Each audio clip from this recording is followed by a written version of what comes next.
Welcome Lund loyalists to John Lund Unleashed. Those watching on YouTube, on the John Lund Unleashed and Bay Area Sports Collective channels. Viewers on X, Instagram, LinkedIn, and Facebook, and Lundos listening to the podcast on Apple and Spotify. John Lund Unleashed, brought to you by 𝐟𝐸𝐵L Sports Medicine. Got pain? Check out our revolutionary stem cell treatments. And guys, if low T is bringing you down, 𝐟𝐸𝐵L Sports Medicine can put you back in the game. Now all juiced up and ready to go, here's Johnny.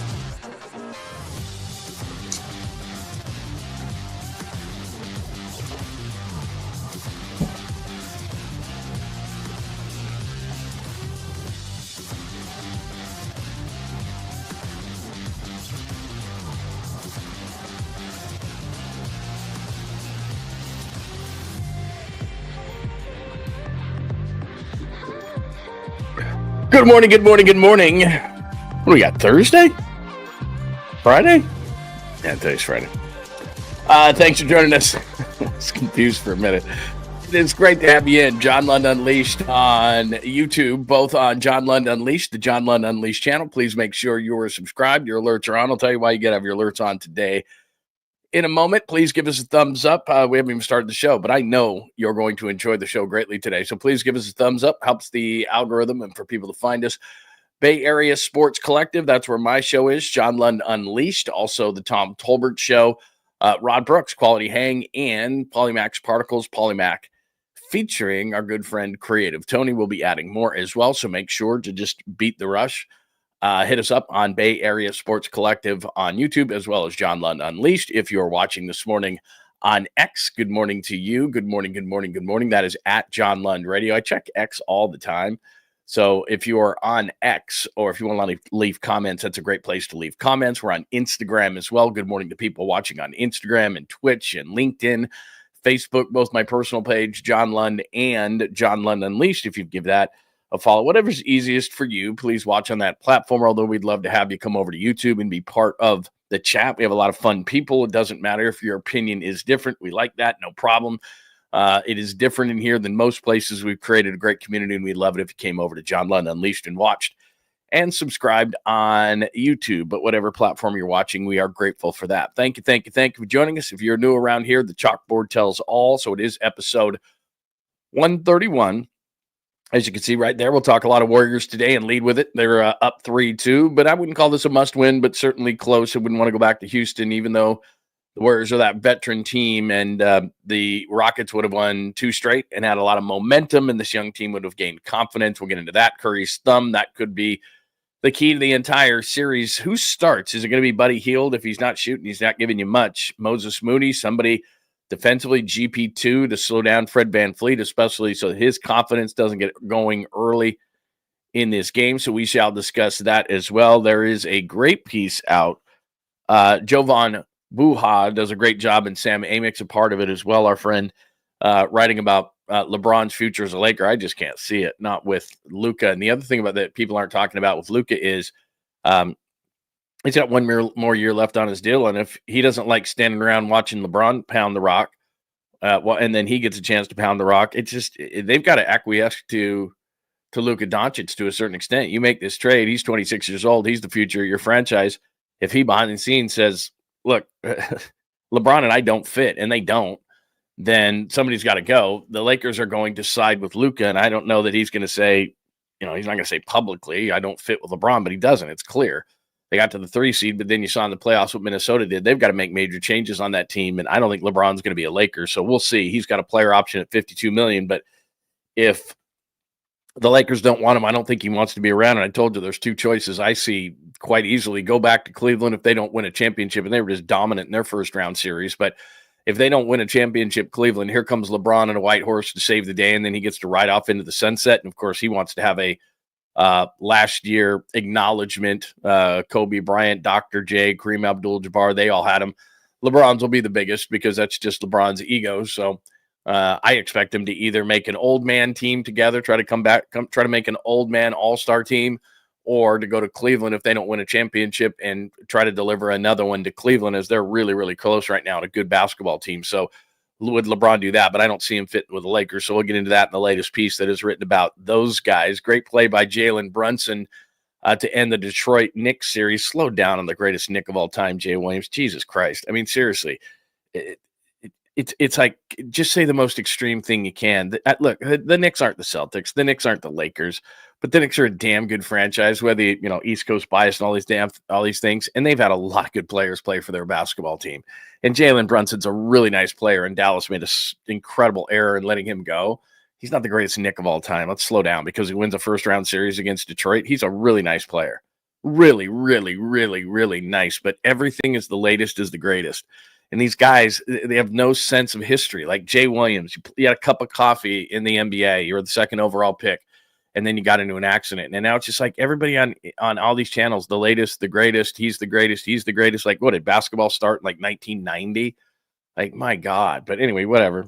It's just one of my peeves that, because ESPN makes you do that. Go say he's the greatest. Just say he's the greatest. So that dumbasses like Lund will talk about you. Other stuff going on today. Tyler Rogers has been so good. And right at the beginning, and I'll do this at roll call because I agree, Tyler Rogers is really, really exceptional. He's a great pitcher, regardless of how he throws. But then when he plays teams that have seen him a lot, they have a bit of an advantage because they've seen the funkiness. And that's, you could say that about the Rockies or the Padres or something. And he's, like I said, he's really good, but he's really good if you haven't seen him. And then he's just good if you have seen him. And they got bit by the Rockies last night. Justin Verlander just can't get a break as far as getting a win with the Giants. He just looks a little bit snake bit. He's been caned a couple of times so far for him, and it's unfortunate. And Tyler Rogers has been so good. And Rogers in the clubhouse afterwards felt really bad for blowing it, but that's just the way it is.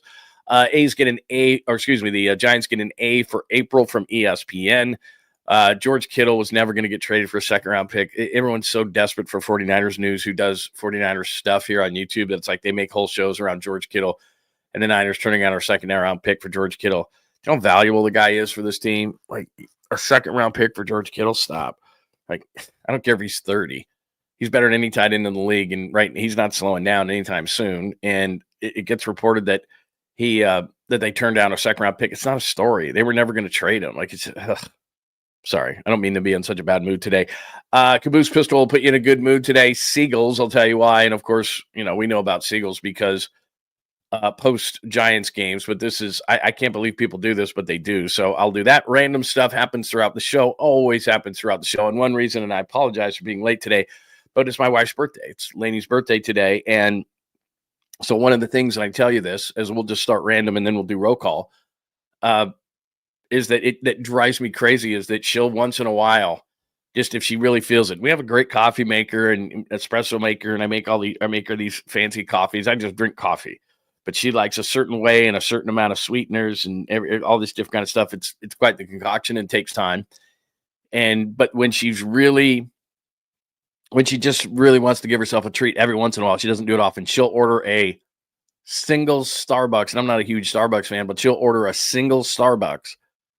And I feel bad for the DoorDasher who has to bring it. She'll overtip the DoorDasher, which is very nice of her. But a DoorDasher will have to get up at be out there at 7 a.m. and deliver a coffee to our door. Amazing the world that we live in now, but someone will actually do that. And so I decided to do it for this morning, and I actually ordered one for myself as well. So, in fact, I feel guilty about it. I do feel guilty about it, but that's what she likes. And so what you do on birthdays, at least in my house, is, you can get somebody a nice expensive gift, but you got to get them stuff that they, so she appreciates a coffee in the morning and some flowers and some conversation and everything like that. So I didn't race in here like I normally do. I needed a little bit extra time. And then on top of it, she's sick. So we had dinner reservations. So we had to talk about that. So that leads me to, I do Warriors post-game shows after every Warriors game, but it's her birthday and we have a dinner scheduled. And I know that we have bottom of the pint. I'm not sure I can do bottom of the pint because it's going to depend on how she feels, because it's her birthday. It's all about her today. And we're supposed to go out to dinner, and I was going to miss bottom of the pint and post game and all that kind of stuff, but we'll see how she feels. So keep your alerts on. That's why I say keep your alerts on, because I might be doing a post game. We might be doing a bottom of the pint. I got to talk to Larry Krueger about it in the Krug show and see what's going on, because my wife feels okay. And this morning she doesn't. Then we're going to be doing stuff. If she feels good, then we're going to be going out to dinner because we have a reservation and it's her dinner. So we'll see. But anyway, it affects two things. It affected me being late today, and it affects me tonight. And I apologize. But it's her birthday. You know how that goes, man. You gotta do it right. Doesn't matter how long. Got to do it right. So that's what's going on today. So good morning, good morning, good morning. I hope everybody is absolutely outstanding on this Friday edition of the show as we get you ready for the Warriors and a critical, not must win, but a critical. And I don't know why there's such a debate between what is a must win and what is a critical or important or whatever it is term you want to use. It gets thrown around on the talking head shows all the time. Is this a must win game? It's only a must win game by definition. If you don't win, you go home. That's what must win is. So we hear people all the time when it's not must win, say it's must win. They need to act like it is tonight, and I would call it critical. It is not must win because by definition it is not, but we'll get into that in just a second. I said I would do roll call, and I will. Francis, good morning, good morning, good morning. I saw you talk about Tyler Rogers early. You must have been reading my mind this morning because I saw you and you said against the National League West. Yeah, it's just the funkiness isn't as funky against guys who have seen him before. I mean, that's just the truth. Snot Rockets. What are we talking? We're talking Madison Bumgarner and the Houston Rockets. I love it. I love it. I love it. Hi, Joy. It is good morning to you. Baba Booey Tacky is here this morning. It is great to see you this morning. Hi, Jake.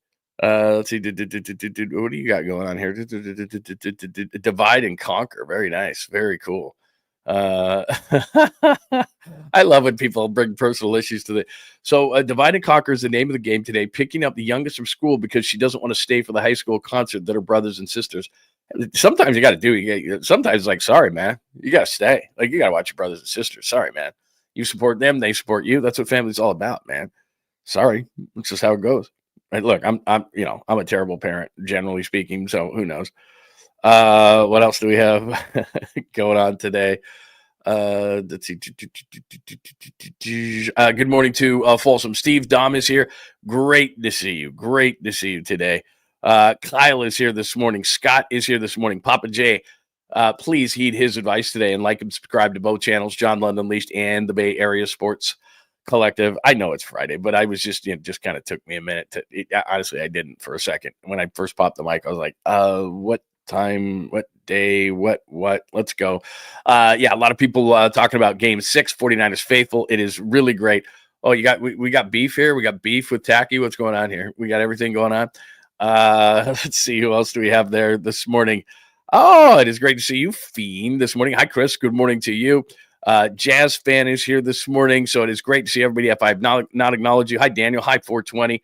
Hi, Catalina. It is great to see you. If I have not acknowledged you this morning, I certainly will over the next little while that we are together. So it is great to see everybody today. Let's see.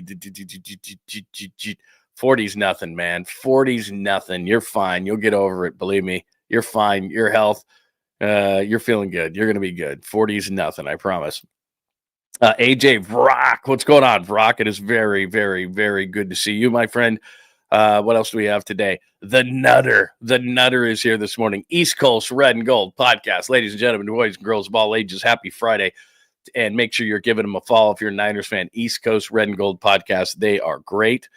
Danny is here this morning. Good morning. We got a ton of Danny. I might be in your neck of the woods here shortly. I'm going to go see the young son before he heads off to the Cape Cod League.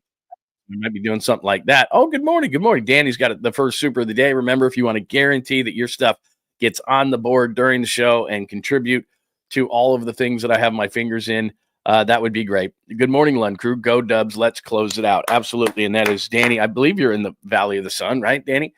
Good morning to Danny Golden TV. And Danny's got stuff going on as well. So make sure you check out Danny. I know you've got a channel rolling too, Danny, and it's great.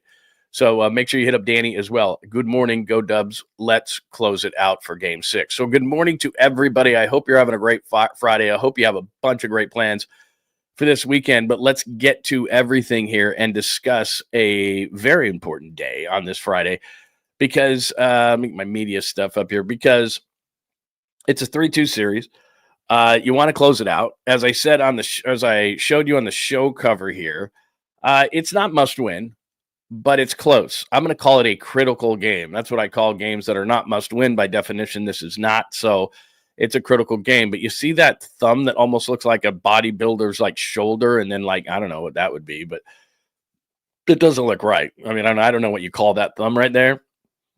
but it doesn't look right, and it doesn't matter what anybody says. This is having an effect on Steph Curry. It's having an effect on the series.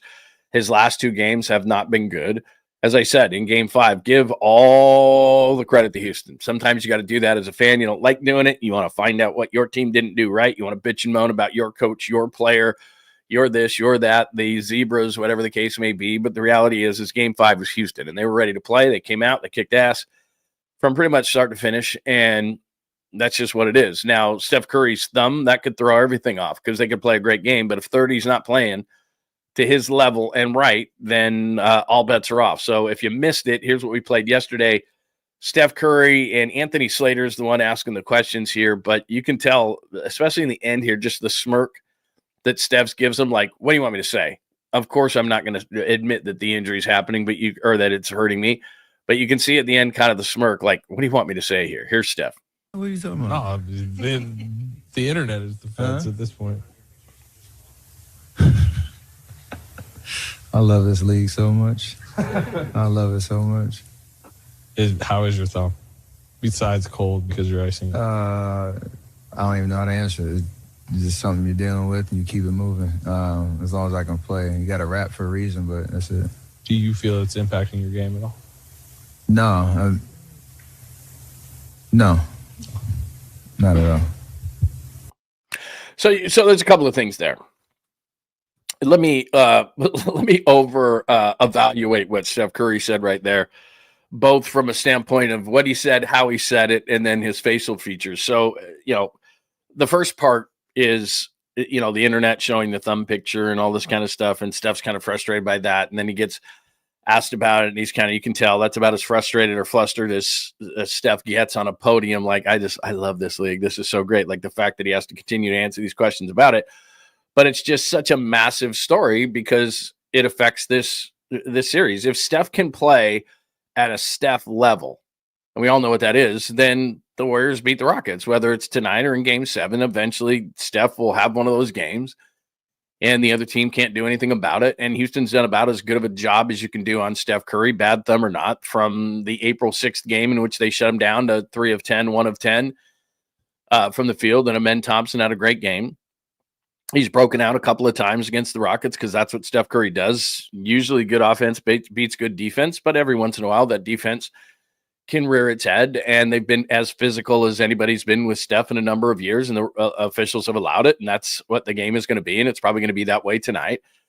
So, it's kind of a crapshoot, but then you throw in the thumb thing, and over the last couple of games, he just hasn't been effective, and Amen Thompson and the Rockets know that, and they know there's an injury. So a couple of things are happening. They're putting a ton of pressure on ball pressure on him, and Amen Thompson's doing a lot of that.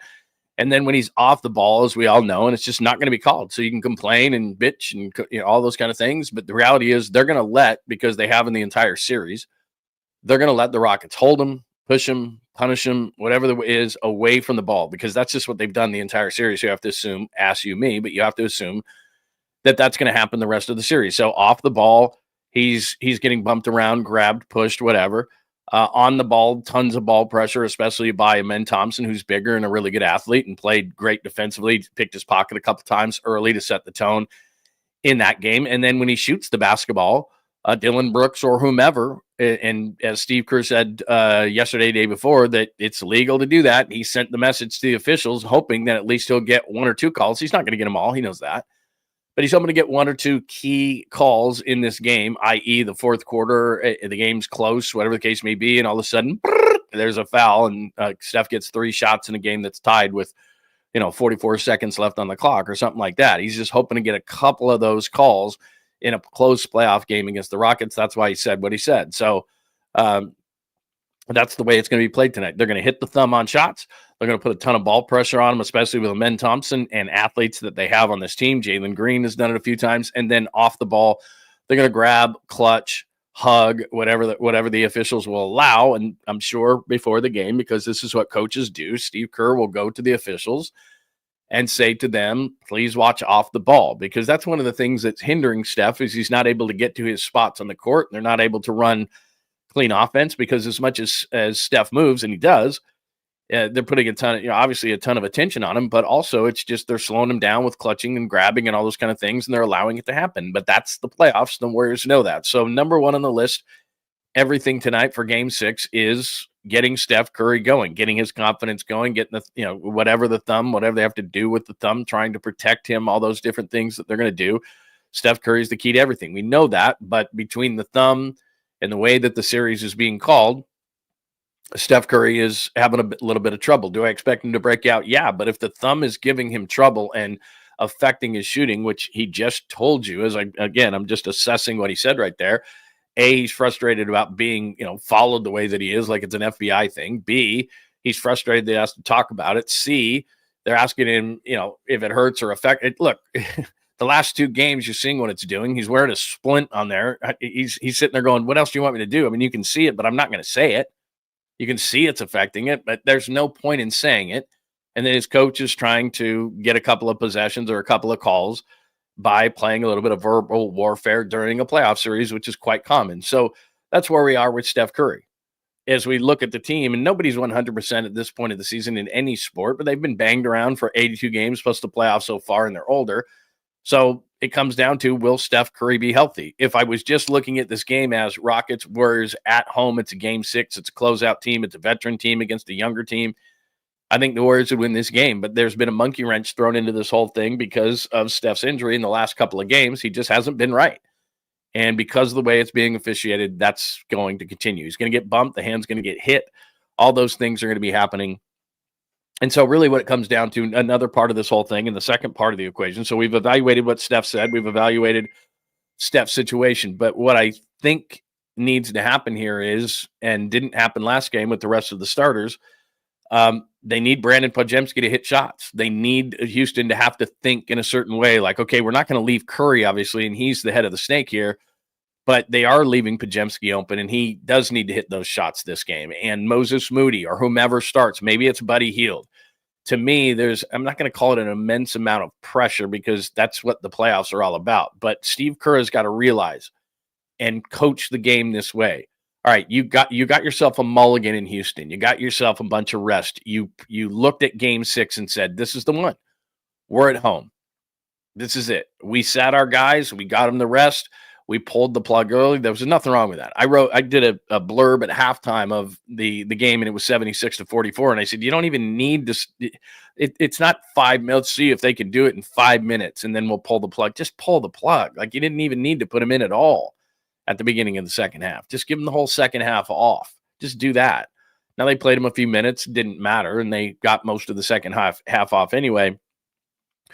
But if you looked at what the starters did in the last game, they just didn't get help. So you've got, even though you're not going to treat this like it's a must win, and Steph Curry's not going to play 45 and all those kind of things, because you do have a bit of a safety net here going to Houston for Game 7, which is not what you want to do, but you got to treat it differently.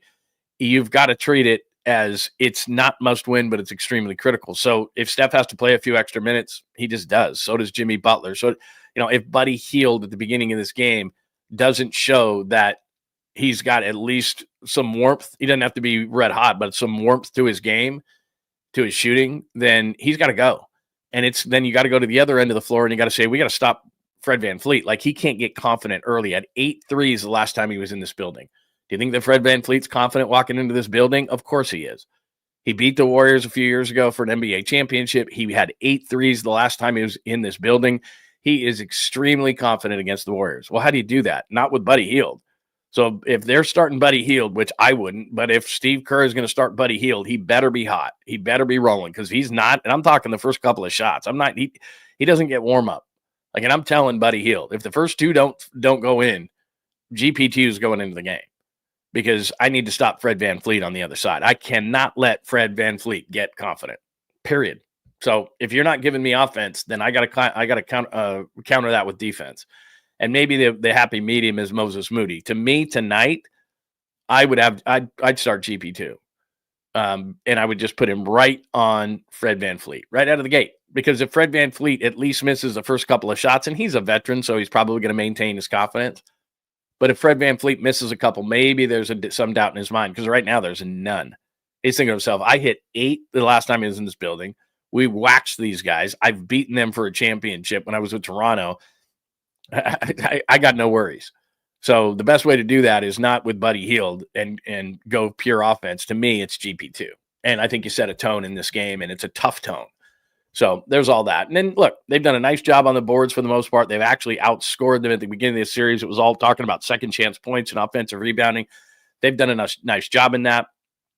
To me, it goes back to, again, they're done sparring. Now they're hitting. They've kind of tried to figure everything out. And I said, with the Warriors, most times, and especially in the 7 games, they're going to figure you out. I think tonight is one of those games. I think Steve Kerr does a couple of things. Like I said, I think GP2 should be the starter tonight, along with, obviously Steph and Podziemski and Draymond and Jimmy. I think, and you put them right on Fred VanVleet. That would be one change that I would make. And then the other thing that I've got to do is, look, go back to the beginning of the series. 𝐮𝐬𝐿's 2 highest scoring games in this series, 31 and 26, they lost both of those games. I'm going to let 𝐮𝐬𝐿's going to score, but I can't let Jalen Green get going. He had 38, and then he had 11 and 8, 9, 7. I mean, he hasn't had a great series other than game 2. So I can't let Jalen Green get going, and I can't let Fred VanVleet get going.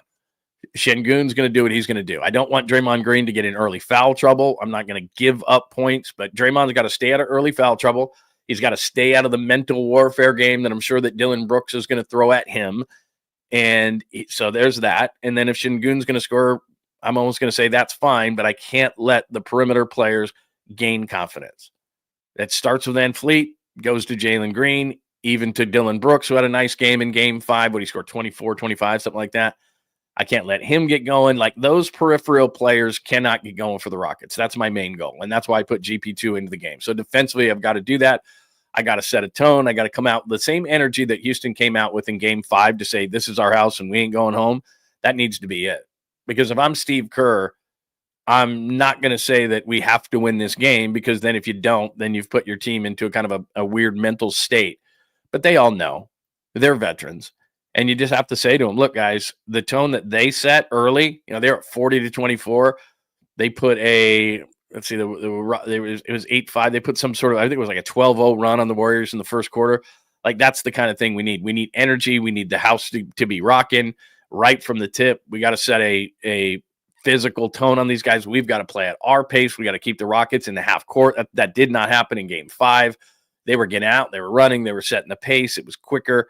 They've got to be able to do all those things in their house to give Houston doubt, because right now Houston's playing with a boatload of confidence. They blew you out last time. You sat a bunch of guys. VanVleet played well. All the starters played well for Houston. They're all thinking to themselves, we got these guys. And now Steph Curry's talking about a thumb and injuries, and Jimmy still got his pelvic contusion. I'm sure he's banged up and not feeling great. And Draymond Green's probably not feeling great in this series because he's had to deal with 𝐮𝐬𝐿 a lot. So look, you got yourself some rest. It's your building. It's your game. It's not must win, but it's damn critical, because you go back to game 7 in Houston. Can you win it? Yeah, you've done it before. I mean, Steph Curry has against James Harden and guys like that. But this is a young team that almost doesn't know better, and they're thinking to themselves, I got game 7 in our place, like that. So, and plus the other side of it is that I've said this through the whole process. This has almost gone out the window in just one game. When they were up 3-1 and the Timberwolves hadn't knocked the Lakers out yet, we're saying to ourselves, get this game and you can get some rest. Well, you get this game tonight, you can get a little rest. You don't get this game, and if you did win a game 7, which I wouldn't like their chances, by the way, in Houston, and I said Warriors in 6 this whole time from the beginning, so obviously that's what I think is going to happen tonight. But then you got to play a game 7 completely drained. Draymond's tired, very little rest, and you go into Minnesota, you're probably getting blown out in game 1. I mean, it's just they've gotten the rest. They're ready to go. So you put yourself in a hole for the next series if you can't get a victory tonight. Now, you want to win to move on. I get it. But if you want to make it beyond this round, tonight becomes a really critical game. So that's where we are as far as the chalkboard is concerned. Episode 137, 3-2 series lead.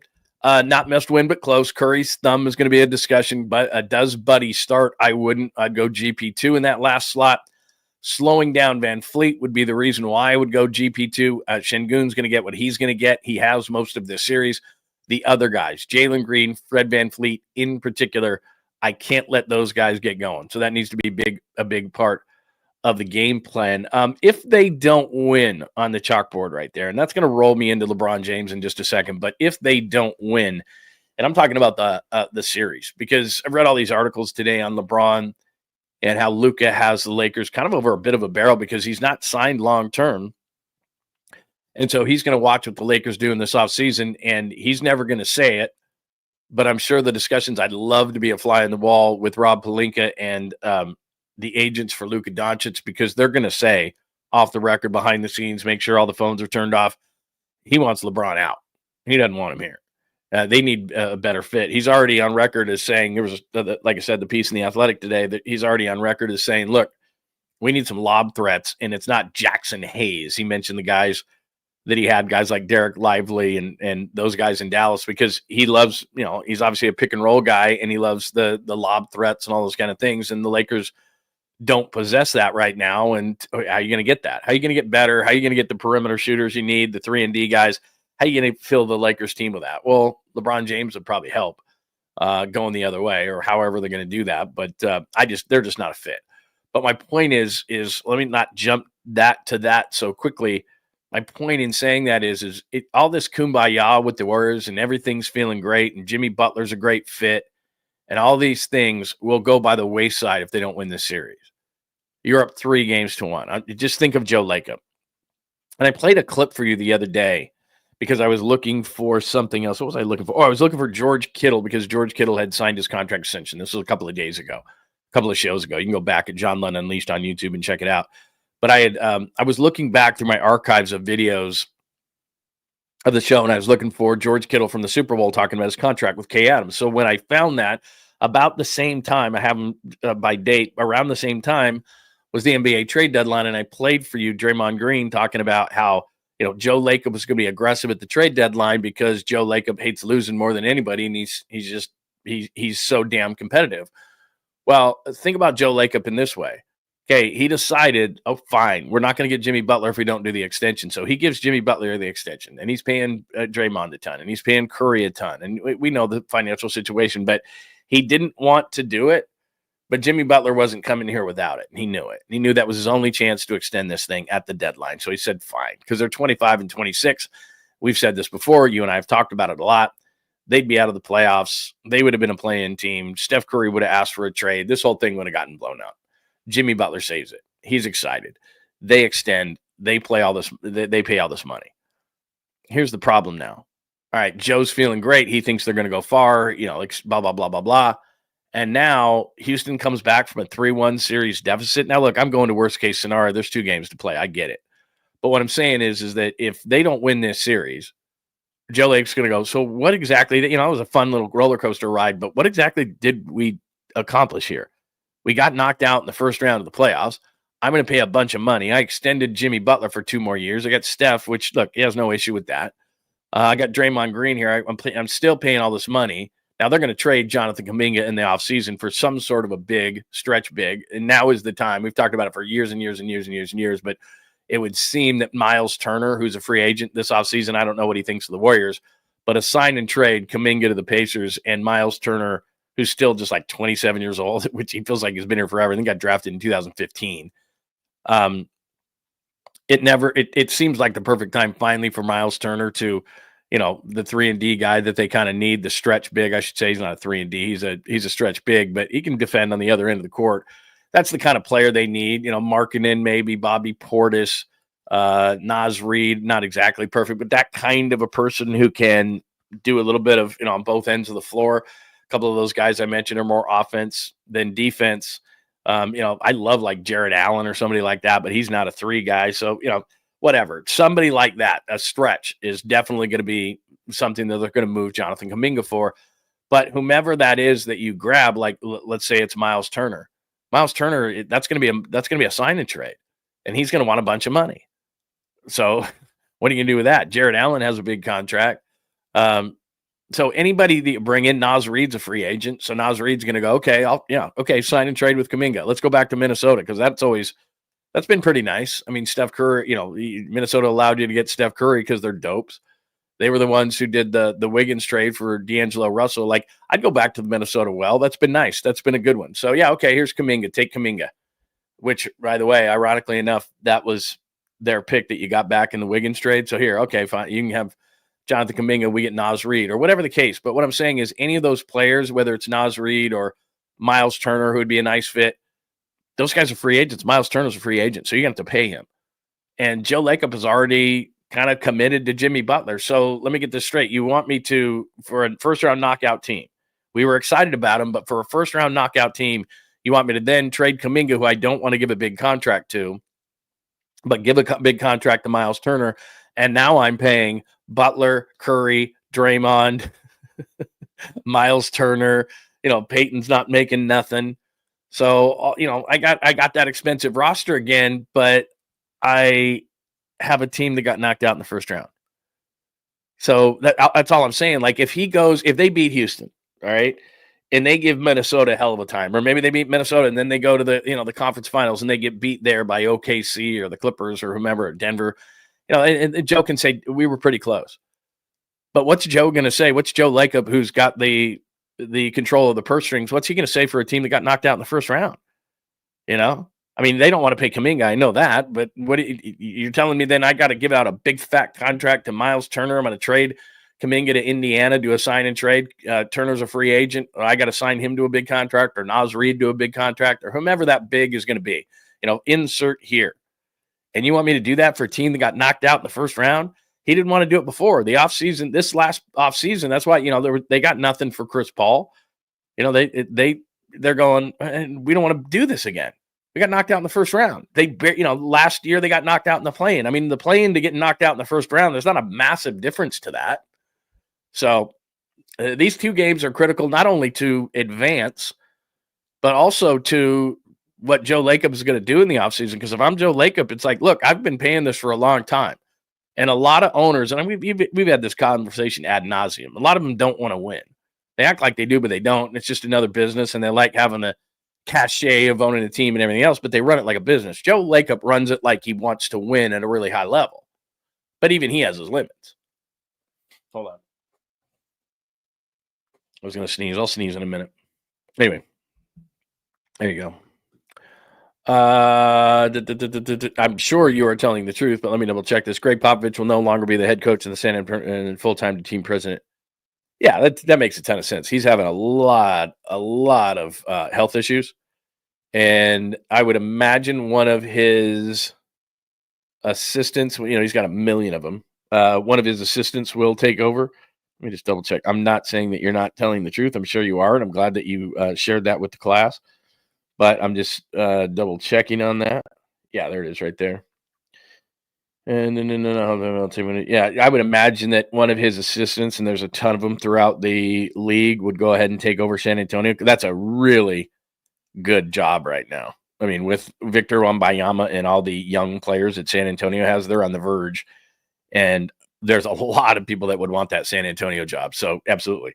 I mean, if I'm San Antonio, not that they're going to get him, but I mean, they would call Steve Kerr probably first. You sure you're going to let Steve Kerr go? And they'd be like, no. But, all these different guys who have coached under Greg Popovich who have said, yeah, if Pop leaves this guy, if Pop leaves that guy. I'm sure probably top on their list is Steve Kerr, but they're not getting him.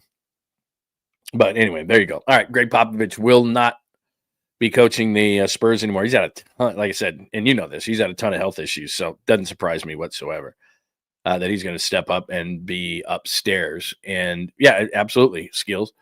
End of an era. Whatever you think of Greg Popovich, whatever you think of the Spurs, that dude was a hell of a coach. And I can tell you, because like I said, I covered some of the series that San Antonio was playing, Utah, and other series that the Spurs were in as well.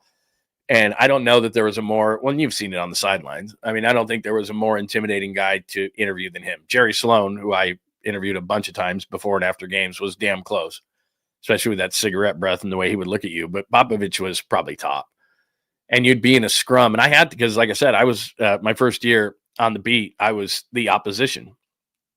I would cover the opposition. And so when you had a mic in there and you were in the front, and you better be damn sure that your question was phrased correctly, or Greg Popovich would make you look like a fool. I mean, it's just what it was, man. You're like, okay, how am I putting this and how am I saying? And you couldn't be a yes, no, because Popovich would look at you and go, yes, no. It was like, and then you go like this, like, oh, I'm so stupid. But anyway, yeah, he was an intimidating dude. But then again, I mean, you like, I'm sure Tommy will talk about him. I mean, he loved Tolbert, and remember that sideline thing where they talked about otters and that kind of stuff? It was amazing. Like, if he liked you, he liked you. You know, he liked Craig Sager. He liked certain guys, and he would have fun with certain guys. But other guys, like, he didn't know you. And like I said, he knew who I was just because I was around it so much at that point. But it didn't mean he wasn't going to embarrass you, believe me. And he did. I mean, there were certain people who was like, you knew right when it came out of their mouth, the way it was phrased, that was going to be embarrassing, and was like, oh, you just felt, I mean, it was uncomfortable. It was awkward. It was so weird. Anyway, yeah, Greg Popovich kicked upstairs with the Spurs. They'll be looking for a brand new head coach. So there you go. That's the latest as far as he goes. All right. So episode 131, we went through how important tonight's game is. If they don't win, like I said, I think there could be a shift similar to what I think is going to be going on in LA. Will LeBron be a Laker? Look, if I was a betting man, and I am, I'd say it's 80-20, maybe even higher against LeBron not being a Laker. I just don't think he's going to be. I think that if Luka was signed to a long-term contract, maybe it would be different, but you saw in the playoffs, it doesn't fit. Two ball-dominant players like that, it just doesn't fit. And it's not like, and I've said this many, many times, a bunch of people said when Durant signed with the Warriors that it wasn't going to work, but the ball moved, and you knew the ball was going to move. So anybody who knew anything about what the Warriors were all about was like, well, Durant's going to move it. Steph's going to move it. Clay doesn't need it. Those are the main guys there. Draymond Green doesn't need it. So the ball's going to move. They're going to be fine. LeBron James and Luka Doncic, a lot when you watch Lakers games, was my turn, your turn, my turn, your turn, my turn, your turn. And the other guy's standing around, and the other guy's not a jump shooter. You know, LeBron, okay, let me kick it to LeBron. You know, okay, let me shoot one. Let's kick it to Luka. Let me shoot. Like, you're doing them a disservice, because what they do is they draw and dish a lot of times, or they make a play themselves or whatever. They're ball dominant players. They need it in their hands to create. And so it just doesn't match. Luka's 26. LeBron's 40. It's pretty obvious what they're going to do. So like I said this yesterday, I think there's two things. I think there's create an old man team that if the Warriors hadn't gotten Jimmy Butler, I think Steph Curry would want to be a part of, but not anymore. So create an old man team with LeBron, Durant, whomever, or on a certain team, which might be like Phoenix, something like that. Or Cleveland doesn't win the championship this year, and they look damn good in their first round series, but Cleveland doesn't win the championship, and all of a sudden it's, okay, Cleveland, gets LeBron James. He rides in on a white horse and possibly rides off into the sunset, winning Cleveland another championship. I don't know how you could have a more perfect end to his career. So one of those two things I believe is going to happen for LeBron James. I don't think he's going to be a Laker. I just don't see it. And this morning, a lot of people wrote about it, and we're talking about, they don't fit. Those two don't fit. And it's quite easy. They're taking the 26-year-old. That's why they traded for Luka Doncic. It's what the Lakers have done for years and years and years. They go from one star to the next, to the next, to the next, to the next, and they keep the link going. They've done an amazing job doing it over the years. From Shaquille O'Neal coming there to, obviously Kobe, and they tried to get Dwight Howard when he was in his height, but he didn't want to stay there and didn't re-sign. And their biggest thing right now is to not have egg all over their faces. We can't let Luka walk out the door. So he's got one more year left on his deal, and he could walk. So he's got them over a barrel where he's going to say, this is what the team's going to look like. And there's already reports out there, like I said, Sam Amick and Jovan Buha have a piece out right now in The Athletic talking about it and how Luka holds all the cards as far as his future, and he does not have to sign long-term with the Lakers. So he could conceivably, and really he's probably pissed off because he could have got the Supermax, but now they got traded to the Lakers. What he'll probably do is sign a shorter deal and then establish with the Lakers, and then he can sign a Supermax a little bit later on. But he lost that ability to get the most money he possibly could when he got traded. So he's probably not real happy about it. So I'd imagine that he'll probably see what the Lakers are going to do, who they're going to surround him with. He may not sign. He may just wait, or he would sign a shorter term deal. Still, he'd have all the cards. He's 26. He knows they're not going to build around 40-year-old LeBron, and he wants to dominate the basketball again, whether it becomes public or not. I'm sure it certainly will at some point. That he just doesn't want LeBron on the team, and he wants guys roughly his age. And I'm sure if I'm the Lakers, I feel the same way. I've got a 26-year-old that I can build around, and I can have a 10-year window with this guy. Or there's 40-year-old LeBron James who is probably going to be more concerned about what his farewell tour is going to look like than what his championship aspirations will be. Because LeBron's legacy is not going to change that much. Even if he were to win one more championship, and whether you want to say the Lakers championship was tainted or not in the bubble, or fake or not in the bubble, which I tend to think it was. Whatever. He hasn't had a whole lot of success outside of that with the Lakers. He just hasn't. They get knocked out in the first round. They've kind of been like the Warriors lately. They just haven't really gotten it going or had the right mix. So they won the 2020 championship. It was bubbled, and anything else that they've done, they haven't even really gotten close. So if I'm the Lakers, what am I losing in LeBron James? The Lakers are the brand. You're not. LeBron is not Kobe. He wasn't there his whole career. If you looked at him on the list of the way that I think, and I have a lot of friends who are Lakers fans, how people view him as a Laker as far as Lakers fans are concerned, I mean, they like him, but he's not Kobe. He's not Shaq. He's not Elgin Baylor. He's not Kareem. He's not Magic. He's none of those guys. So it's not like they wouldn't come out because they replaced him with another superstar. That's what they did. That's why it was so huge for them. Is LA's about, they got a lot to compete with, just like we do up here. Like we have a lot of entertainment options. And so the Lakers are looking at it going, well, we've got Luka. He's a star. We're fine. LeBron's not packing them in. It's the Lakers brand that brings them in. It's winning that brings them in. They don't want to watch a bunch of losers. And Luka's really good, and they can build around Luka and have players that not only fit his game better, i.e. 3-and-D type players that he can dish to when he's moving or whatever, or pick and roll. Like I said, he needs a rim runner and a guys in the dunker spot and a pick and roll guy with size. That's what he's looking for. And it ain't Jackson Hayes. I got news for you. And it ain't LeBron James while he's standing around in the corner going, when are you going to pass me the ball? That doesn't fit. So I don't think it's happening. I don't think he's going to be there. I think it's going to be Luka's team.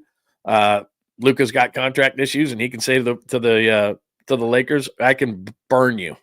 I can burn you to the ground, because if I don't re-sign here and LeBron leaves, see you later. Who you building around?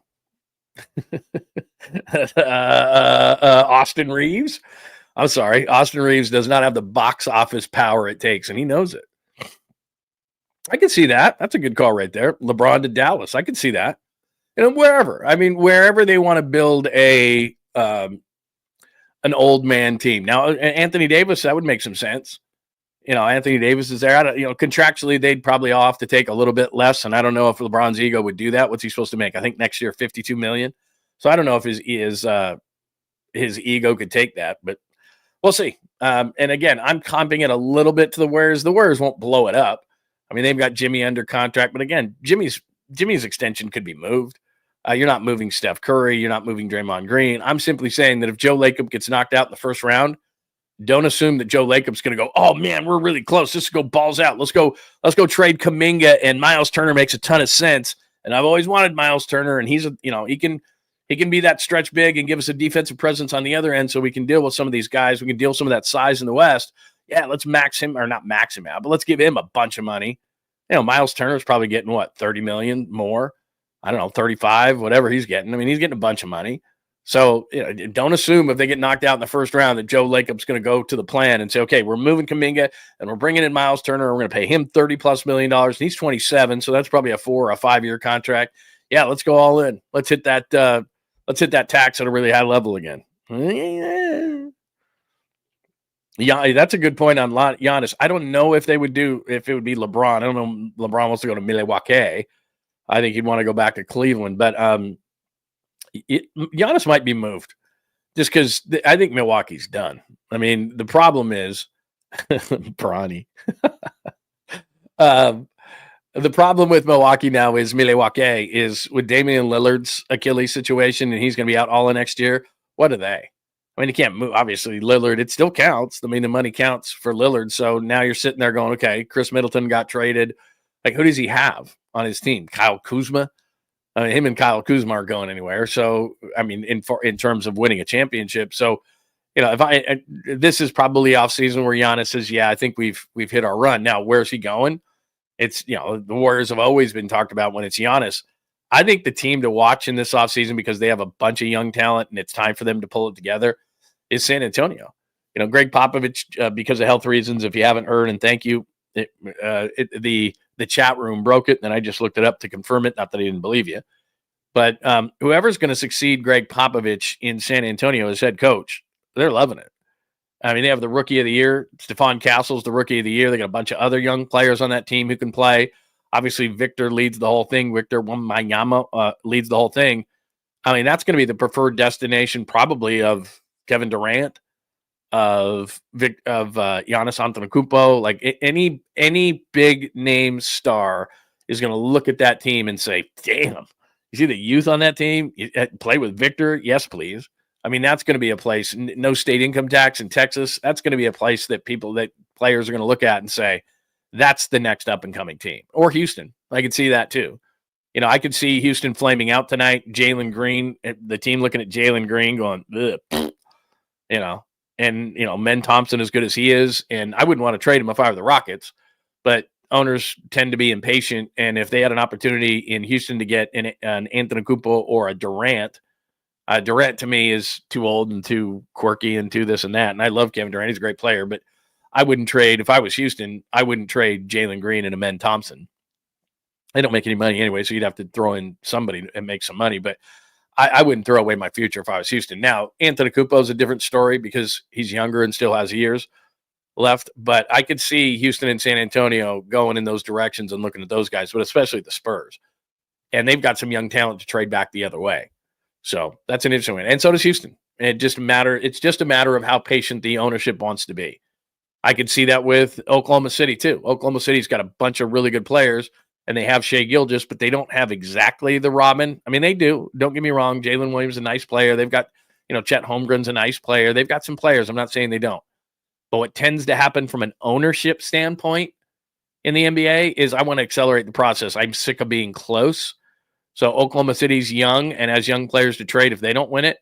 Cleveland has, I don't know that they have young players to trade, but Cleveland, especially in LeBron's case, as good as they look in the first round, if they don't win it, I can see Cleveland looking into LeBron James. San Antonio sitting there with Victor and a new head coach. I can see Antetokounmpo and Durant wanting to go to San Antonio. Not together. I'm just saying one or the other. I could see Houston, if they don't win this series against the Warriors, get knocked out early with their young talent and saying, okay, let's add a Durant or let's add an Antetokounmpo, trade some of this young talent, especially the way that Jalen Green has been disappointing. I could see Jalen Green heading up a trade for either of those guys. And a team like Milwaukee, you know, I could see a team like Milwaukee or a team like Phoenix going, okay, we can build around Jalen Green. He had a disappointing series, but what's he, 23? I think Amen Thompson's 22. I mean, these guys are, you know, especially I love Amen Thompson's future. Jalen Green's a really good player. He doesn't look like he has that killer instinct. Like every time I look at Amen Thompson, I know he's not a great shooter. I know he's got a lot of things he's got to work on, but in terms of his defensive ability and his play around the rim, and he's a great offensive rebounder, and he's got a lot of things going for him at 22. And I could see a team like, you know, the Suns or Milwaukee or something like that going, well, if we got to rebuild, I mean, those aren't bad pieces. So Houston and San Antonio, I could see that. The Lakers, I could see LeBron going to Cleveland possibly. If they don't win a championship, I could see Oklahoma City. If they don't win a championship, trying to get, you know, some of these guys. I don't think LeBron's going to Oklahoma City. I don't see that. But I'm just saying, I could see, you know, some of these guys. I could see some of these teams going, okay, let's try to accelerate the process and get one of these guys in here. Anyway, that's a long story, all of that stuff. So what do you think? Kind of got into a LeBron, and then I went off onto a tangent in about 5 different directions. But bottom line this, and then we can move on to some other things, including the Giants, a little bit on the Niners and things like that today on a Friday edition of the show. But this is a critical game tonight, because if the Rockets win 2 in a row, going back to their place, I don't know what your confidence level is. You tell me. Hit me up in the chat room. My confidence level, the Warriors going into Houston after losing 2 straight to this team with their confidence level, having gotten blown out the last time he saw these 2 teams together in Houston, it's not high. I would go less than 50-50. I'd probably go 70-30 against the Warriors in a Game 7 in Houston. I don't think they would be favored. So tonight becomes, to me, the series. You got to win tonight. You got to come out with the proper intensity. Steve Kerr has got to make an adjustment. I don't think I would start Buddy Hield. I think I'd start GP2 to slow down Fred VanVleet in the way he has been. And then it comes down to, for me, what's Steph's thumb look like tonight? What is he going to do? Cooper Flagg, that's a great question. Yeah, that kid looked good for Duke. I never can tell with guys out of, you know, Caucasian players out of Duke. Is he going to be Danny Ferry or Christian Laettner? That's not fair to say to these guys. But it's like you see that and you're like, well, Duke has had a lot of really good play, you know, big white guys come out of there, and it's like, But Cooper Flagg looks different. Cooper Flagg looks very different. He looks like he's a player. He was very good. What else we got? Like I said, Mark was the one who hit that. Thank you, Mark. Greg Popovich going to step down with his health issues as the head coach of the San Antonio Spurs, just so you know. Now, I don't disagree with you. I don't disagree with you, but it sticks in the back of your head. Like, Danny Ferry was a top 2 pick. Now, he held out. Didn't he get picked by the Clippers? I was like, I ain't going there. So Danny Ferry was one. Christian Laettner was one. Minnesota took him. Remember, he was on the Dream Team. It's like, what is that guy doing there? But it just sticks in the back of your mind. What else do we got as far as basketball? I think that's it. Give me your thoughts tonight. How do you feel about tonight? Are you confident? Would you be confident in a Game 7 at all? What would you give them? I'd give them a 30-70 against in a Game 7 in Houston. So tonight, to me, this is it. It's not must win because by definition it's not, but it's highly advisable. Let's put it that way. It's highly advisable. Yeah, if they get Cooper Flagg, they'd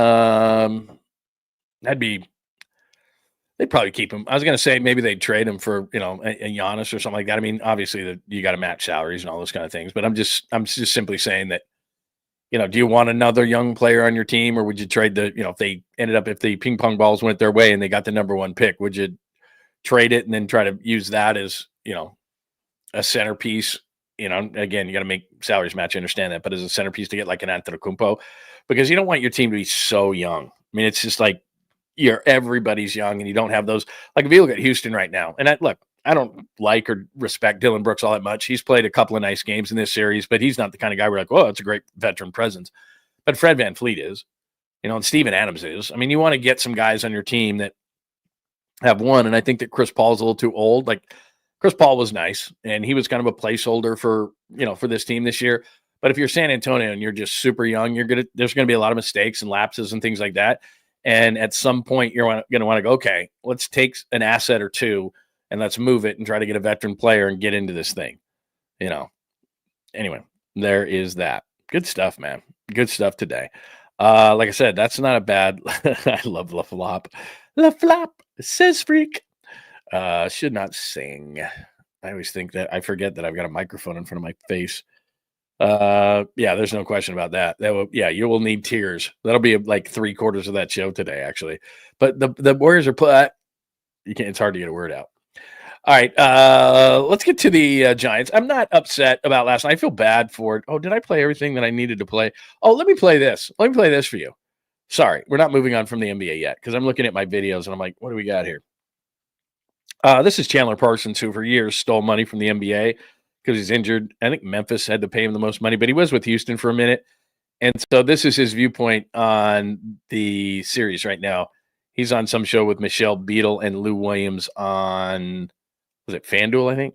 It was weird. Quick, this was an ass whooping. On the other side, this has to be eye-opening for the Warriors that we need to clean up a lot of things. The only good news is they were able to rest guys. They were able to get them off their feet with Jimmy being banged up and pulling guys out. I think that obviously is a good thing. But man, this series now is real. 3-2, and the Rockets have all the confidence in the world going forward. It feels pretty good, Lou. The one thing is, and this has been talked about between the end of that game or in the middle of that game to right now, and will be talked about up till the beginning of it, there is no momentum in the NBA. There's not.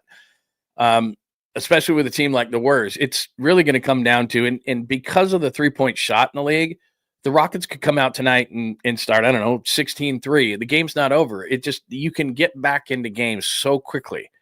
If the Warriors had gotten that thing under 10 at any point, and we talked about this in the postgame and yesterday, they missed the bench guys missed a ton of layups and bunnies and easies around the basket, and had a few of those gone in, they would have put those guys back in the game, and they were down at one point in embarrassing fashion, 30, 35, whatever, 40. I mean, they were down a ton. You can get back into games. So, look, the Warriors aren't coming out tonight freaking out or panicked. If I let that reel run a little bit longer, they were talking about who the pressure was on, and that's one of the dumbest things in sports. Who's the most pressure on? Everybody's under pressure. It's the playoffs. You think the Rockets went 52-30 and had the kind of season they had, and they started in training camp early, just like the Warriors and everybody else, and they've gotten to this point in the season, and they'd be content to just get into the playoffs and lose because they're the Rockets somehow, and hey, this is a good season and we're growing and this, that, and the other. There's pressure on everybody, man. There's pressure on everybody every time at any point in the season. It's just how I would handle it and you would handle it and how they handle it. They're professional athletes. They do it all the time. That's why I think that the Warriors have an advantage tonight, because they have done it, and that's a thing. But momentum is not. I've covered NBA games in the playoffs where one team gets beat by 30 or 40 points, and the next night they beat the other team by 20. It just happens. It happens all the time. The Rockets blew out the Warriors in game 2. The Warriors came back in the next 2 games and beat them. That's just how it is. You execute on that night. That's what it is. There isn't momentum. Once the scoreboard gets reset, there is no more momentum. It just isn't that way.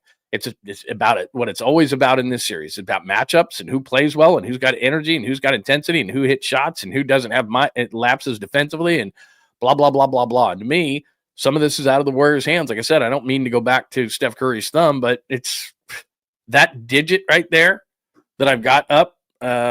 Would you like to see it again? That right there, that's the key to the series. Like I said, it looks like a bodybuilder's shoulder at the top of that. I don't even know how your thumb does that, where it is right there. I mean, is that thumb not broken? If I showed you that thumb and told you it was, Trent Williams' thumb, you might. I mean, offensive lineman's thumb looks like that. I mean, it's just that's not supposed to do that. And so whatever Steph Curry says, and like I said, when we played that earlier, he smirked. But the series might well just come down to that digit right there. We can sit here and this and that, and this is the key, and that is the key, and blah, blah, blah, blah, blah, blah, blah, blah, blah. But really, the key is right there. How's that thumb going to react? How's that thumb going to feel? How is that, is Dylan Brooks going to hit that thing, and finally that's, he just can't play or can't play effectively or whatever the splint is? The doctor might be the key. How is he going to put that splint on tonight? How is that going to work out? Because if Steph Curry's not hitting shots, do you expect Podziemski to have another one of those games, or can Moses Moody or can Jimmy just carry him, play off Jimmy, or can Draymond all of a sudden defensively just shut down Şengün? No, so it just could come down to, as much as we talk about it, right there, that funky looking thumb right there. Like, what in the hell? Anyway, all right, that's the end of the NBA stuff. Giants yesterday lose to the Rockies. Look, I don't care if you lose one game to the Rockies. You shouldn't do that. The Rockies stink. I mean, that was just, you're watching that game and they give it up. And let me see, is that the box score right there? Yeah, it is. I mean, my God, man.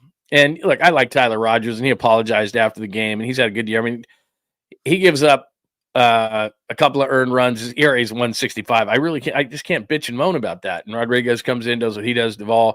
I mean, look at the ERAs and the bullpen guys. I'm sorry. It sucks that Verlander keeps pitching certainly well enough to win, and his last few starts he has. And a couple of weeks ago I said, do they have a Verlander problem? They don't. He's pitching great. For some reason he is being this year's Matt Cain.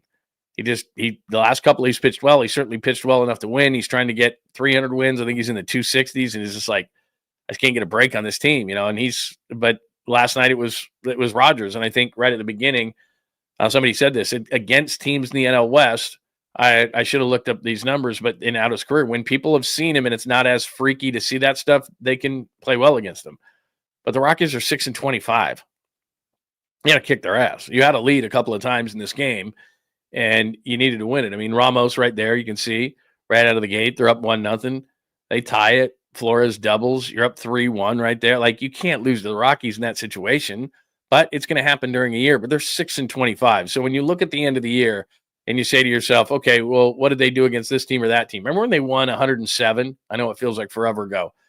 They kicked the hell out of the Rockies and the Diamondbacks, and the Diamondbacks stunk that year too. I can't remember their exact record. I think against the Rockies that year when they won 107, don't quote me on this, but it was something like 18-4 or 18-3, or I mean, it was just an ungodly number against the Rockies because the Rockies stunk so much. So that's just a bad loss. There's just no other way to put it. You lose to the Rockies ever, the kind of year that they're having, they're 6-25. They're already out of it. They didn't even get out of April without having wait till next year. Here's Verlander after the game. When he came out to get you, you kind of joked with him on the mound. What was the gist of that? Just asked me if he took me out because I was old. This is kind of going back to the cold weather and looking up, and my first fastball was 92 instead of 3 or 4, and just wasn't quite moving as well and gave up a homer. And so that's something I need to make an adjustment to. So what he's saying is that he's still adjusting to the ballpark, which it's interesting. You hear hitters say that, at Oracle Park. You know, you got to adjust to the park and this, that, and everything else. And now Verlander's saying, you know, the weather's a little bit colder this time of the year. You know, I got to adjust this and that. It's not on him. I mean, he pitched a good enough game to win. I did see Tyler Rogers after the game apologize to him. I didn't grab that soundbite, but, you know, it's going to happen. I mean, the bullpen has bailed out the starting pitching many, many times. And unfortunately for Justin Verlander, who you'd like to see get the win in that situation, it didn't happen. But it doesn't mean that he's not starting to pitch well. So the encouraging part is that. The discouraging part is you should never lose to the Rockies. I don't care. Another part of this game is the Patrick Bailey thought. And you and I got into this, and not got into this, but you and I talked about this yesterday. So I saw this today when I was perusing things for the show. So this goes back to not just this year, but as Coach Yak puts out there on X, this goes back to August of last year. That's 212 at-bats. That's a pretty good sample size. 160 batting average, a home run, 19 RBIs, 431 OPS. And he writes, concerning. So the problem the issue here becomes, okay, you see that, and yeah, his bat, he might as well be walking up to the plate with a wet noodle right now. I mean, it's just not good. But you can't take him out because of this. I mean, it wasn't even close. So Bailey's that good, and he skipped one to second base and got a guy there. I'm trying to think who picked that. It was Adames. Adames picked it out of the dirt. They got a guy on a caught ceiling. He's just that good behind the plate. So, you know, you got to outscore teams, but you got to prevent runs, and you can't take Patrick Bailey out because he's just that good. Plus, he's a great framer. He just does so much for the team, but he's hitting $160. And that's, you know, 200 bats since August. And let me just throw this up on the screen. I don't know what's going on with him, and I'm sure they're working with him a ton because, you know, his first couple of years in the league, I mean, I'm not saying he's tearing it up, but he was a good hitter at North Carolina State. He obviously went through the minors very quickly, but like his rookie year there in 353 plate appearances, 326 at-bats, 7 home runs, 48 RBIs, an OPS, which is below the league average, but 644, that's acceptable, especially given what he does defensively. So when he came up in 2023 and posted those numbers offensively, I mean, you know, you're not setting the world on fire, but you're not killing the offense. So, okay, I can live with that. Second year, and again, the first half he was fine. The second half he was atrocious. So again, same thing though. At the end of the year, 8 home runs, 46 RBIs, 234, about the same, 637 OPS in the same range. So he was the same hitter basically first year and a half. The second half of last year was not very good. And then that's bled into this year. So you could deal with the first 2 years of his numbers. Not bad at all. I mean, not, you know, again, not great, but okay. You know, as good as he is defensively, no problem. And then you look at this year, and it's a small sample size. I understand that. I hate that term. It kind of is what it is. We're up to 84 at-bats. So we're almost at, you know, 20% of your at-bats for the season. He'll probably get 500 at-bats this year if he stays healthy. So, you know, we're almost at 20% of that number. No home runs, 9 RBIs. He struck out 31 times, so a third of the time he's up there, he's striking out.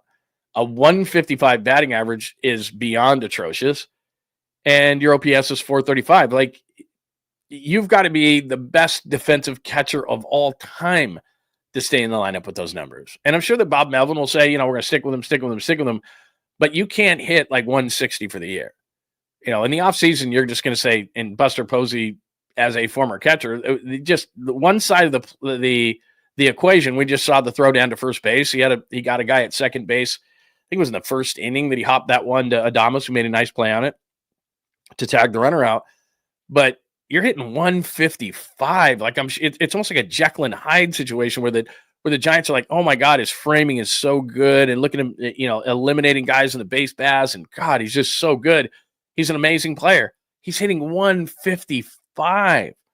Like, he's a pitcher in the lineup. That's just what it is, and not a good one. You know, you'd rather have Madison Bumgarner hitting. Like, you'd almost DH him. You know, if the pitchers aren't so bad at hitting because they don't practice at all hitting, like, you'd almost DH Patrick Bailey, and you say, I'm going to hit the pitcher. The pitcher's going to hit Patrick Bailey's going to be DH'd.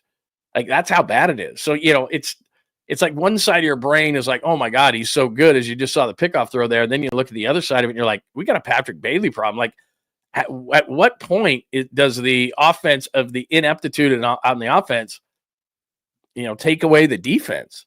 I don't think anytime soon. And it's like I said, we're not even to 100 at bats here, but let's say we're at another 100 at bats at this level. and he's hitting in the 155, 160 range. You just don't see guys in the lineup hitting at that level. Like they're like, sorry, man, we can't have you there. We can't have you hitting 160 and being in the lineup. So as the graphic showed before that, this has been going on since last August. That's a couple of months of last year.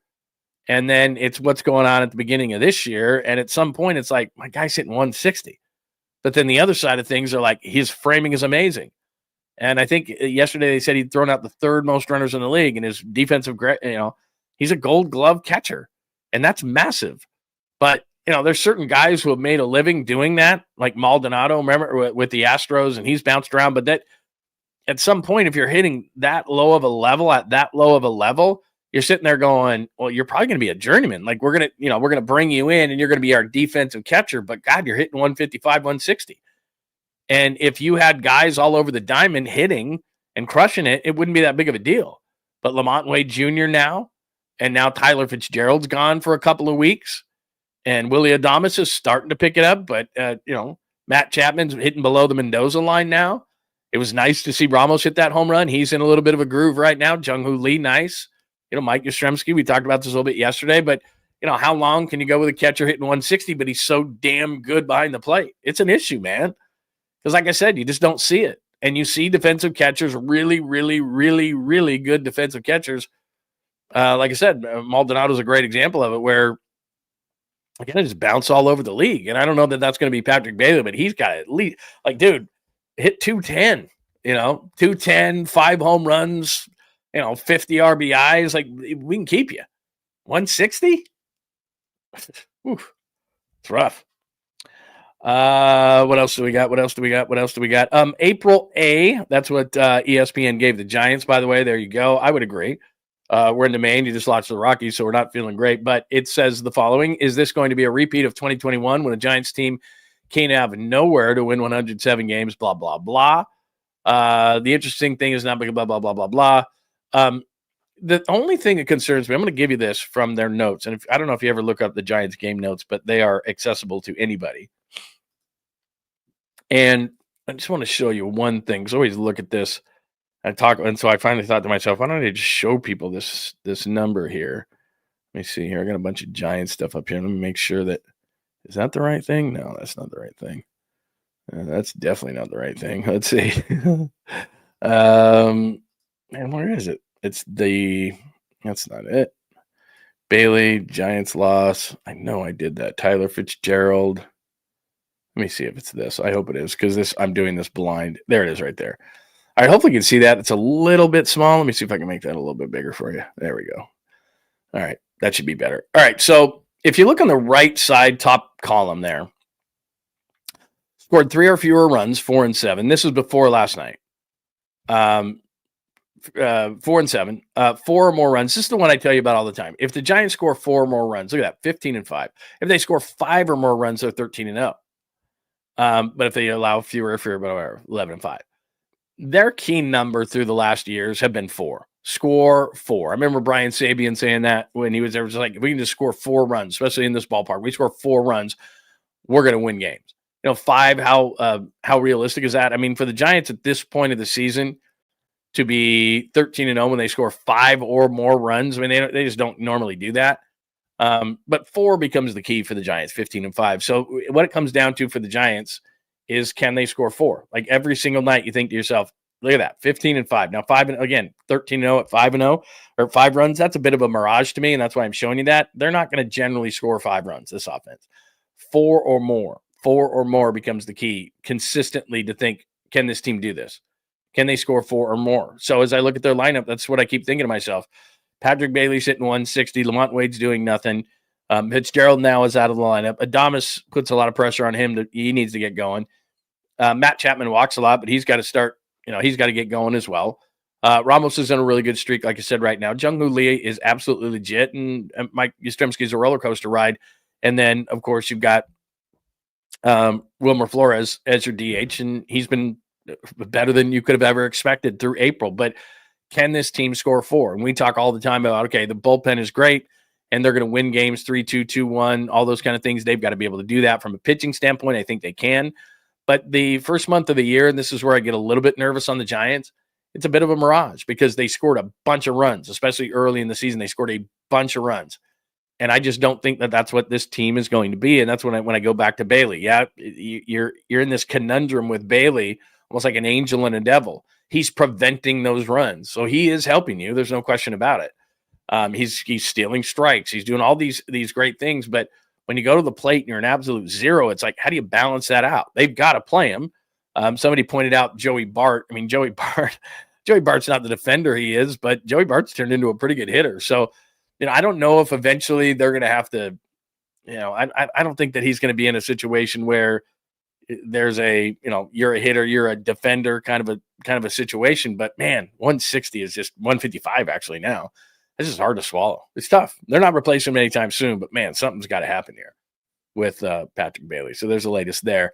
As far as the Niners are concerned, if you know the show and if you watch the show on any regular basis, if there's nothing going on with a certain team or there's a certain topic, I'm not going to bring it up because I just don't think it's compelling. And what you tune in for every single day, I think, is to hear compelling content and not things that are regurgitated or just brought up for certain reasons or anything. And I talked about Kittle, and I told you that the insider was wrong, and I told you that there was word that I's were being dotted and T's were being crossed. And that's why I kind of got so pissed off. And then about that report. And then he refuted the report, and that person still decided to run with their sources. And so then that same person came out, and I guess this morning, and said, "Oh, somebody offered a second-round pick for George Kittle." I got news for you, man. That happens all the time. It's not news. But then all the people who regurgitate Niners news made it a big deal this morning. I can't tell you how many teams, like, of course, why wouldn't you call and ask for a second, hey, I'll give you a second round pick for George Kittle. You don't think that the Niners throughout the entire draft called teams and said, I'll give you a second round pick for this guy or third round pick for that guy, or, hey, we're on the clock in 10 picks. We'll give you this for that veteran guy. They did throughout the entire draft. They did, I'm sure they called the Giants about 𝐬𝐿 and they, I think with Carter there, I don't know why they need 3 edge guys when they have so many needs all over the place. So I still think Thibodeau may move, but the Niners called guys about high profile guys during the draft.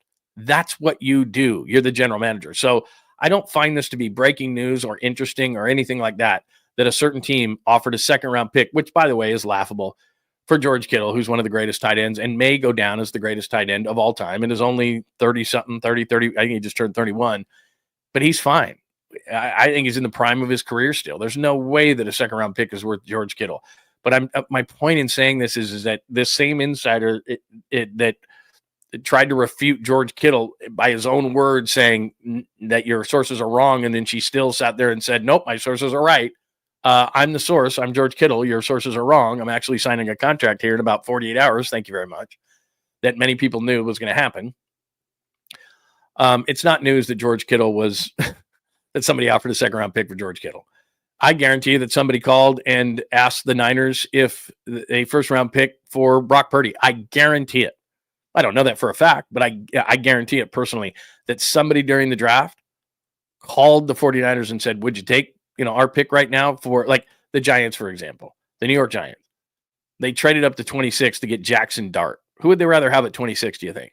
Jackson Dart or Brock Purdy, even going with a big contract? I can save you the time, Brock Purdy. I guarantee teams called during the first round and said, we see that you haven't signed Brock Purdy. Would you like to trade him for a first round pick? No, thank you, but thanks for calling. That's the job. Like, it's just like the job when, all these people like to put out videos of guys working out. Like, I've seen Ricky Pearsall working out and all these different guys. You realize that's their job, right? Like, there's not a camera on me prepping for the show, but if I didn't prep for the show, I'd be pretty big of a dumbass. Lund just turned the camera on. Like, sometimes it feels like that, and sometimes you may think that, but actually, as crazy as it sounds, is I read stuff. I talk to people. I effort. And that's what you're supposed to do. Just like whatever your job is, you're not just doing that job 9 to 5, and at 5:01 you stop, and at 8:59 you start.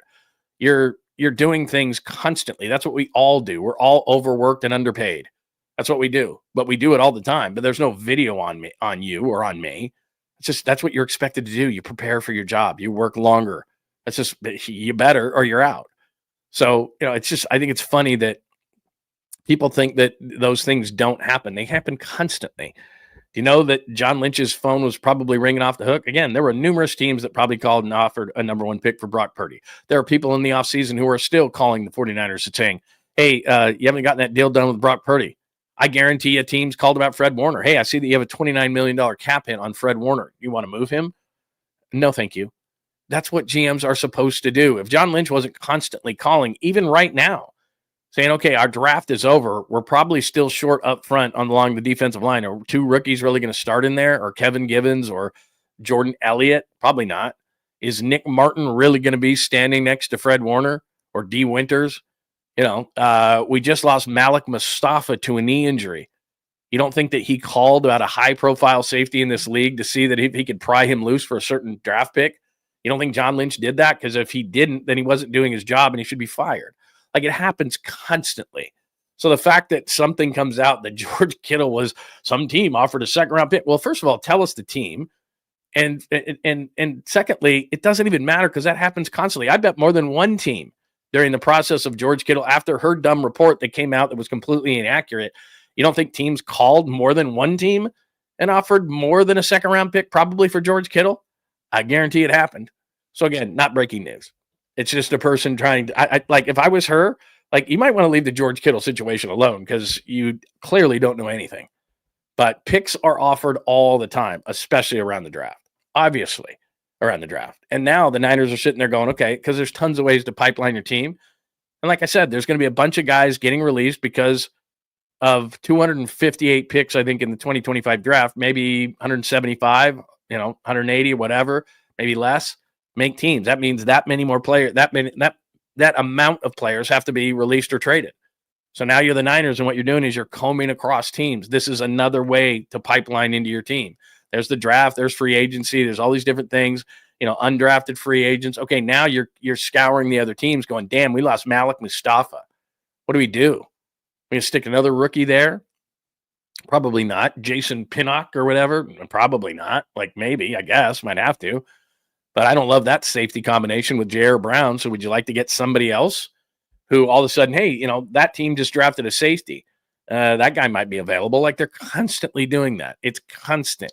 That's why, like I told you, if John Lynch is not in a position to win a Super Bowl or feel like he's going to win a Super Bowl, he's going to go back to TV where he can make a lot more money and spend a lot less time. This job doesn't stop. Like, when does it stop? Everybody, it's a dead time of the year. Yeah, there's times that are slower than others, but the draft is over, free agency's over, undrafted free agents you've grabbed, you've done all these things and everything. So John Lynch is probably having a pina colada in Hawaii right now. He's not. He's on the phone with guys going, hey, we need a safety. Ours tore an ACL. We didn't get a, pass catching tight end out of the draft. We didn't get, they signed DJ Humphries. His numbers aren't great the last few years, but I mean, that's what I'm doing. They're constantly scouring, going, okay, we didn't draft an offensive lineman. They're still working right now. There's 100, like I said, 150, 180 guys are going to be coming into this league this year. That means that many more guys are going to be released or traded or whatever. And he's like, okay, let's get to the top of that list and see if we can't do that. So I'm sorry to go on a rant about a second round pick for George Kittle because it's not that big of a deal, but it's the fact that it's being reported and then everybody's grabbing and going, did you see that? It's constant. It's like you breathing as a human being. It's constant in the NFL. It's constant people calling. That's what you do. That's your job. That was a weird rant. What else do we have today? I have a wonderful, sweet, clean, family-friendly caboose pistol for you, by the way. So that's where we are. Episode 131. Again, thank you so much for joining us today. Much, much, much appreciated. It is a Friday edition of the show, May 2nd, 2025. Episode 131, series is 3-2. Huge, not must win, but close for the Warriors. Curry's thumb could tell all. Does Buddy start? I would go GP2 to slow down Fred VanVleet, but what do I know? Let's see, what else do we have? Slow down VanVleet. If they don't win, and it kind of goes into LeBron for me, what are they going to do in this offseason? I don't think LeBron's going to be a Laker. Nice job, Jalen Brunson, but guys like Jay Williams are saying he's the greatest Nick of all time. Stop it. Let's see, what else? April A. Tyler Rogers blows it, but I'm not down on the pen, not trading Kittle. I just went on a weird thing about that. And now we're down to the sweet, clean, family-friendly caboose pistol. Ladies and gentlemen, boys and girls of all ages. This is just weird. I'm not, I don't judge people. You can do whatever you want, but whatever makes you happy is great. Have fun. Do you? I mean, I'm a big believer. You know this if you watch the show with any regularity. That I'm a big proponent of the term "you do you." That goes in any way, shape, or form of your life. That is not illegal. You do you. You eat what you want. You put whatever you want on things. I'm not a ketchup guy or a pineapple guy in pizza. You do you. You like certain activities. You do certain things. You might want to jump out of a plane. You might, whatever. You do you. Like, I'm not judging. I'm not sitting here judging your life because I don't want you judging my life and digging into my thing because I'm throwing stones and into glass houses and I don't know. You do you. So then I saw this story yesterday. Man, did I do I think I have. Hold on one second. Yeah, I do have this. Here, let me share my screen with you. I was thinking I didn't have this, but I do. Just a weird. Here it is right here. Oops, those are shoes. Get off my screen. That's another ad. Get off my screen. My God, didn't it used to? Oh my God, we just lost this whole thing. Yeah, we just lost this whole thing. All right, let me go back. It happened. So what this is it's a that worked out well. This is a seagull screeching competition in Britain. And I don't know, maybe this is just a thing. It's not new. Lots of countries participate in this whole kind of thing, and it's just weird. So let me do this. I forgot. Let me play the sweet, clean, family-friendly caboose pistol open because everybody loves that. And this is just weird. I don't know what else to tell you about this. Let's see where it is. Where is it? How do I lose the sweet, clean, family-friendly caboose pistol open? Here it is. John Lund Unleashed presents the caboose pistol. Wedged in the crack of her buttocks. Somehow, someway, Lundo thinks this is the best way to leave a final impression on you for the day. The old caboose pistol, everybody has one. Did you say caboose pistol? I know some women who could hide a machine gun in there. Yeah. Leave me out of this, you weirdo. Here's John. No, I'm like I said, I'm fine with it. I mean, it's not for me, but what I'm saying is that you do you. If pineapple on a pizza came to the table that I was sitting at, and I'm just more of a traditional, Italian pie kind of a guy, even like margarita pizzas or pepperoni sausage or whatever. It's not that all pizza is good pizza. It's just at what levels, and I wouldn't judge you if you did. I'm just saying, it's not for me, but hey, man, if you want to do it, it's not like I'd be like, oh my God, and make some big deal of it if somebody had it at the table. I like I said, I'm a big believer in you do you. So this is the premise in the background for this, because this is just not like a weird thing where people get drunk. This is something that people actually do. It's a seagull screeching competition in Britain. Watch this.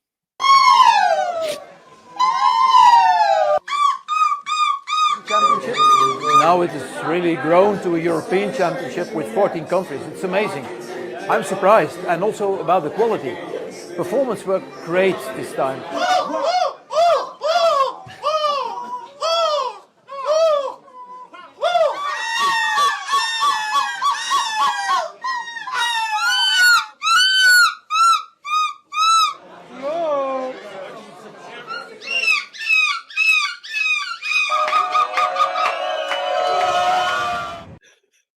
I'm sorry, man.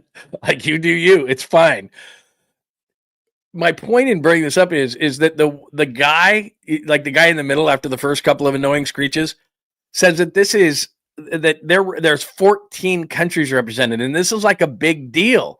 And the only thing I can think is, and I do feel bad for some other countries because it's not that I don't like soccer, I do, but all the other countries, their main thing is just like soccer. And I guess they have there might be cricket competitions and different sports like that and all that. And, we see the Olympics where different people come from different countries, but really they don't have the variety that we have. They don't have, I don't think, the entertainment options we have, at least from a sports standpoint, entertainment standpoint. We have the NFL and the NBA, and people are jealous of the NBA. I've been over to Europe and I've covered NFL games in London.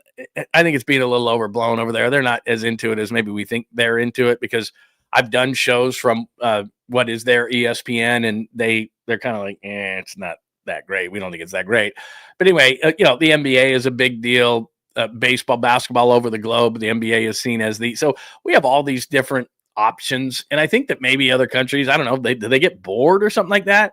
Because the guy said like that screeching competition. And by the way, if we are judging that, the last girl that was really dressed like it and had the paint and everything, she was probably the best. But I guess I bring it up because of garlic fries, and that happens. And if you're at a Giants game, they all start swooping in. And so maybe they'd be very confused by those people, the last couple of people that were really good, and I guess they won the competition. But there are 14 countries represented in doing that. It just looks like they're drunk at a bar or something like that, like it's replacing karaoke or something like that on that certain night. Like, come in for the Seagull screeching competition on Tuesday night. On Wednesday night, we have karaoke. Thursday, it's all you can drink. Like, I don't know. That's what it looked like at some sort of a bar there. It was just like it was Seagull screeching night. But that guy in the middle was like, no, there's like 14 countries and hundreds of people involved, and it's a big deal. And like he said, he's like, it's growing every year. And I'm like, God, how bored must you be? And these people are coming up in like, it's almost like they go, like we do weird things when like a big movie opens, or you dress like Batman or something, and you go to the premiere or something. It's like they're all dressed up, and it's a big deal. And I'm like, wow. I mean, I don't know anything about the world. Like I see something like that, and I'm like, what? Like, why would you ever be interested in that? And plus, the seagull screeching is annoying. Like when they screech like that, it's annoying. Like who would want to sit in the bar and listen to that all night? And then what do the judges do? Like that screech is an 8.9. It didn't blow my eardrums out completely, but you know what? It was pretty darn close. And God, on the like, what are they base it on? Like screech level, annoyance, octave. I mean, I don't know. I don't know what it is. Octave, I'd give it a this. Screech level, I'd give it that. Annoying, I'd give it a 20 on a scale of 1 to 10. Like, I don't know. Anyway, people do stuff. I don't know what to tell you. It's weird. I don't know. They must be bored. They're all dressed up. Like, can you imagine that you'd walk in there? Like, you ever go to a Halloween party and you're just like too cool for school and you don't dress up and everybody's dressed up? You feel kind of stupid. Like, I guess I should have dressed up.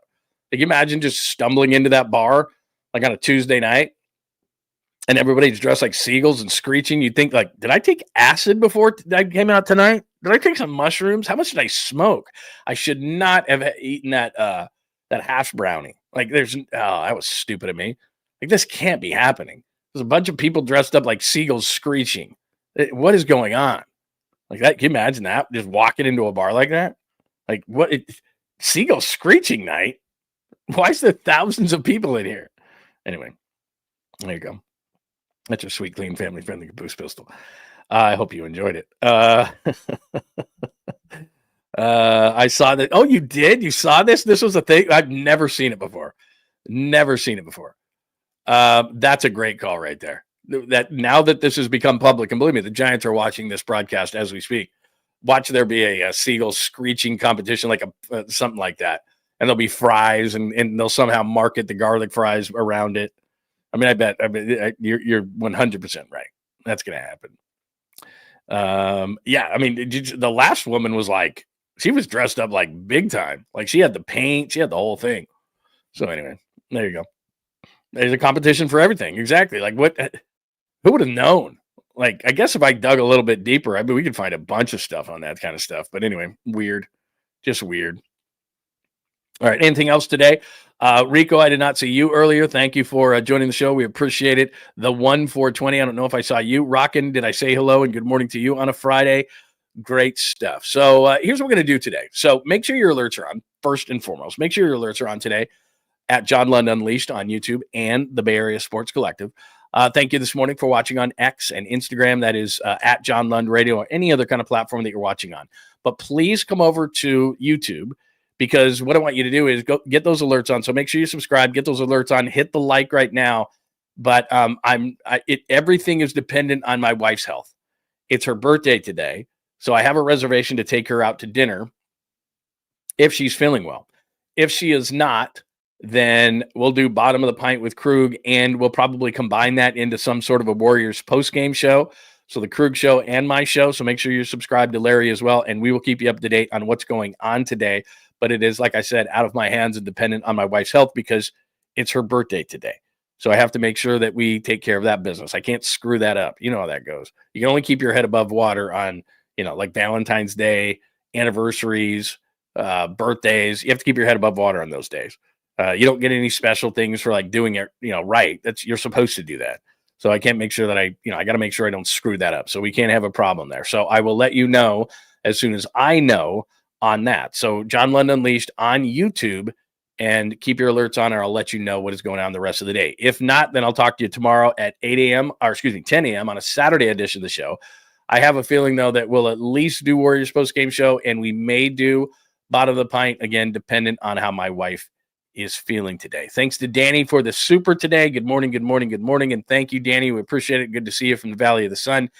Everybody. Oh, by the way, let me do one thing. Don't jump out of here quite yet. Let me do one thing. I made a new QR code right there. If you click on that QR code right there, that is my good friend. And I saw him yesterday. We hung out yesterday, actually. Dr. Jeffrey 𝐬𝐲𝐫𝐫. Dr. 𝐬𝐲𝐫𝐫 and the 𝐬𝐲𝐫 Sports Medicine Group. If you click on that right there, that QR code right there, it'll take you straight to the website. And I've told you many, many times, speaking to my wife, she is feeling great with the stem cell treatment that she's having. Shoulder, elbow. Honestly, I'm not kidding you. I hardly ever see her ice anymore, and it was constant. I'd walk over to the couch, and she'd have like 3 contraptions on her. I told you we have a freezer in the garage. It's got all our stuff in it and everything like that. I very rarely see her ice anymore. She had stem cell treatment on the shoulder and the elbow. I told you also we were in Las Vegas last weekend. We were walking all around, and she just flat out said it to me. I couldn't be walking around without Dr. 𝐬𝐲𝐫𝐫 right now. It's awesome. So click on there, right there, and he does amazing stem cell treatments, and you're going to be feeling better in no time. He has helped me out with low T, like yesterday, where I just take a quick blood test. It tells me exactly where my testosterone levels are. He gives me that exact amount. We do it every just like 4 months. I feel great. I'm in better shape, better mood. Metabolism is faster. All those kind of things. You're feeling like yourself again. And it is quick, easy, and you only have to do that a few times a year. And that is Dr. 𝐬𝐲𝐫𝐫. In the past, I've done those stem cell treatments, and you have to do them weekly. It's a major pain. So it is such a great thing. And Dr. 𝐬𝐲𝐫𝐫 is doing that. Plus, there's all sorts of other procedures that Dr. 𝐬𝐲𝐫𝐫 and the gang do with 𝐬𝐲𝐫 and 𝐬𝐲𝐫 Sports Medicine. So make sure that you check them out right there. So if you click on that QR code, you can check them out on Google as well. All you have to do is look up Dr. Jeffrey 𝐬𝐲𝐫𝐫 in San Ramon. But if you click on that QR code, it makes it really easy. And all you got to do is make that appointment today, and you're going to be feeling great. So whether it's low T, whether it's stem cell treatments, or any of the other procedures that they do, and there's a ton of them, check out Dr. Jeffrey 𝐬𝐲𝐫𝐫 in San Ramon. 𝐬𝐲𝐫 Sports Medicine, fine sponsor of the program. So there you go. Love Dr. 𝐬𝐲𝐫𝐫. Just loved. We talked. All we did was talk sports yesterday. He's like, doing stuff, and I'm just like, and he's like, God, this guy just talks all the time. All right, I think that's it.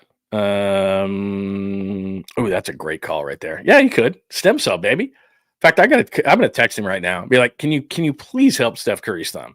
Because I'd feel really confident about the Warriors tonight, but I don't know. I'm telling you right now, he will help your knee. I'm not even kidding. I'm not kidding at all. My wife constantly putting ice and all sorts of stuff on there, all these devices, all these weird things. It's great. All right, everybody, have a great rest of your Friday. Thank you for tuning in today. It is always great to see everybody on a Friday edition of the show. I'm sorry that I have to kind of leave you in the lurch and say I might do this and I might do that. But again, you can't screw up birthdays. So I'll let you know what's going on today.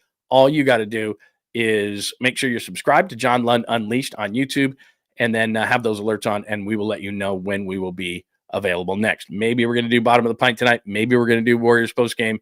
And I'll certainly be back at 10 a.m. on the Saturday edition of the show. Everybody have a great rest of your Friday. And as Dom lets us know, Paulie and Tony are on at high noon and a merch drop today. Very, very cool. So make sure that you are subscribed to Bay Area Sports Collective, and you can see Paulie and Tony and Polymax Particles at noon. Everybody have a great rest of your Friday. Thanks for hanging out with John Lund Unleashed. We'll try to be better next time, though I wouldn't hold my breath.